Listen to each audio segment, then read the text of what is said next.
Hey everyone, Jennifer Osger here from SELsolutions.org and Genformation. I wanted to make another video. I think this is my fourth one since the whole Corona COVID thing. And it's Saturday morning, almost 8 o'clock. I've been up for an hour and a half. I haven't been able to sleep in. I just get up like I normally do. I just turned on my lava light and it's not even awake yet. Um, Here's something really random before I get started into my stuff. Right now, we need little things to keep us happy. This is my happiness right now. Uh, it is Dragona coffee that I made at home. It's all over Instagram and YouTube videos on how to make it, and I did it. I'm telling you, it's my happiness in a glass. Instant coffee, whipping it up, whipped coffee, loving it. So thank you, Instagram.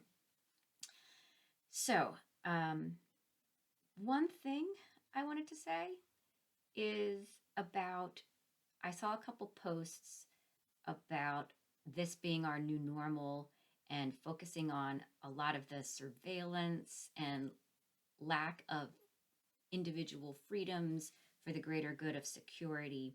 And yes, I do see your point. And I also am focusing on the positives of this new situation. I really hope that once the COVID crisis is over, we do not go back to how things were. I hope that this new normal right now, we take some of those good things that have been going on and put that back into going back to the way things were.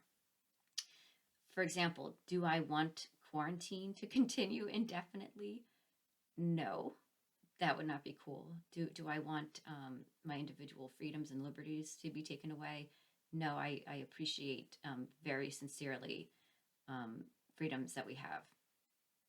However, here are some things that I've been noticing as a result of the situation that if they were lost, because we go back in a couple of months or whenever it is, if we say, whew, thank God that was over with, now we can go back to the way things were, we'd be losing all the good things. So here are some of the good things. First off, I have not experienced this type of community and outreach and uplift in a very long time. The fact that we're all in this situation together and that creates a sense of a unified purpose, that's huge. I see, all these examples, we're presuming that everyone's doing this at a socially isolated, safe place, right? With, 10 feet away and all these things, right? But I see people going out for walks like I've never seen before. I see on our housing development messages written on the sidewalk. You got this. You can do this. We're all in this together. I never saw that before. People rallying around to support one another. Never saw that before. As an educator, I am seeing innovation and collaborative efforts like I've never seen before. Post like, hey, if you're looking to do this with your students, why don't you try this? I don't recall seeing stuff like that like I've seen now. The planet, our biosphere, is rebounding. The fact that people are not driving as much. I was talking to my students and they were saying, yeah, people can now hear birds in Wuhan, China. They weren't hearing them before because of air pollution and the birds were too sick to fly, or they couldn't hear it because of the noise pollution. There's all kinds of examples of how after a couple of months of not driving, the planet is rebounding. That's, to me, one of the biggest things. So if we go back to driving to a workspace Monday through Friday, when we realized we weren't doing it at all for months and we were able to work. So I really hope that this 5-day work week, back and forth, we realize we don't have to do that.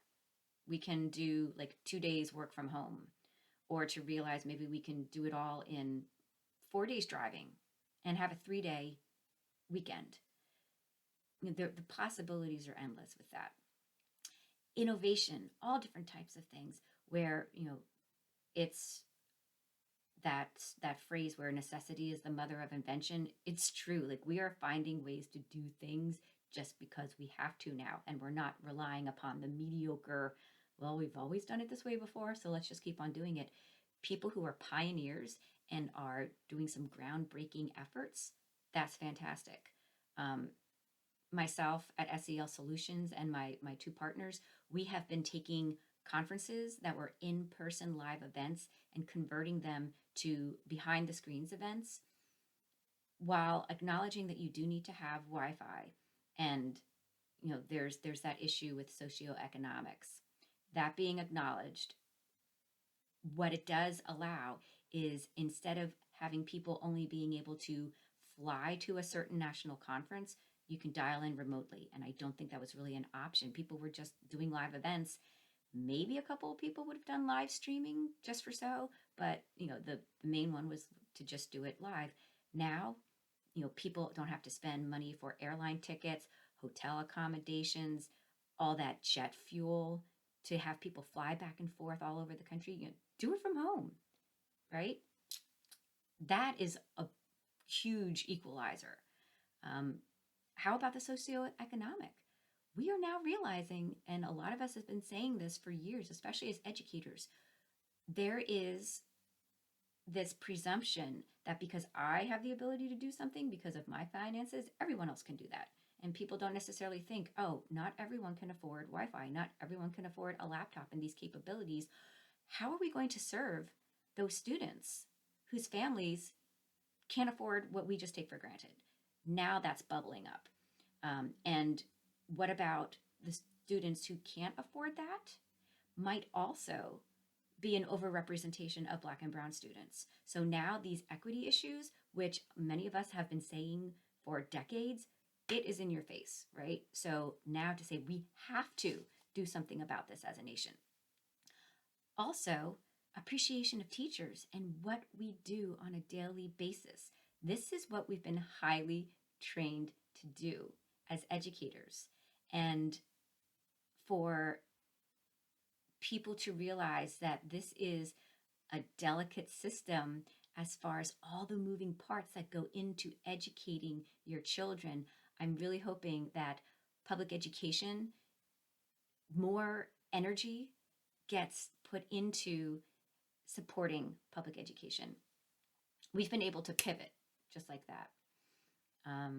So when we go back to schools, I would love to be able to see, as opposed to us right now being in problem solving mode, let's collect high point stories where these times are creating opportunities for innovation, for collaboration, for creativity. Curate all of those. And how might we, when we go back to a brick and mortar building, leverage all these experience so we can infuse this into public education? That would be, just to me, like the best thing ever. Also, the fact that we are home with our families more, I feel more connected to my children. We are working all together. Everyone's stressed. I'm not saying when you focus on the positives that you just ignore negatives. Oh, nothing wrong here. It is tough. It is stressful. And acknowledging that, how can we together as a family work, thrive, support each other? Like, now we're way more mindful with our time. Um, Essentially, this could be just months of Saturdays where, what do we do on the weekend? I know that we do things that we've been neglecting all week. So it's, usually what I do on the weekends is tons of laundry, tons of cooking, marathon cooking for the next week, not really catching my breath for anything. And then the second half of Sunday is getting up and thinking about, how am I going to do this all again Monday through Friday? Now we have a schedule. We get up, we have breakfast together. My children then read together and help each other to do their reading, logging on to the learning management system and figuring things out. They help each other. My son is collaborating with his neighborhood friends via Messenger Kids. We make sure that every day he's practicing his drums, doing his spiritual exercises. We do mindfulness work. We play board games like we've never played before. We're cooking together. These moments are going to unite us and make us so much stronger and bond us. So it's I'm spending way more time with my kids. So those are all the things that I really hope becomes our new normal. That when we go back to pre-COVID, we're actually going forward. So those are just my thoughts. There's something else I did want to make a post on, which I will do later because I didn't want to make this video too long. My daughter was saying, no one's going to listen to you for much more than 10 minutes. I'm like, oh, thanks for your vote of confidence. But here we are. It's 11 minutes. I'm going to stop. And that's what I've got for all the positivity. And thank you so much for listening. Have a wonderful day. Have a wonderful week. Have a wonderful life. Bye.